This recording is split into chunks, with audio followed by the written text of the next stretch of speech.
She never spoke to her children, never once called them by name.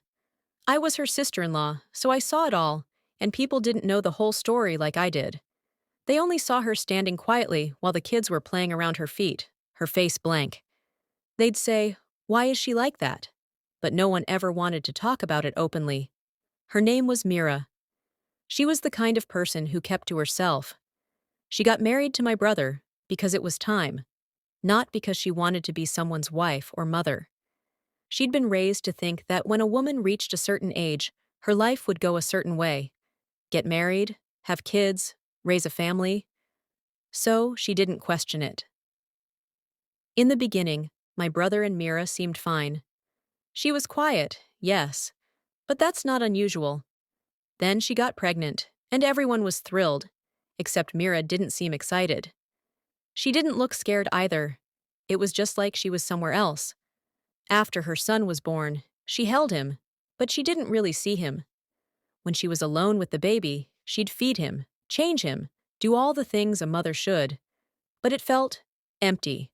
I would ask her, "Are you okay, Mira?" She'd nod, but I could see her eyes drift off, as if she was somewhere else entirely. Her son grew up without hearing a single loving word from her. It was strange because she wasn't mean, she wasn't angry. She was just distant. The boy learned to stay out of her way, maybe without even realizing it. Then, Mira had a second child, a daughter this time.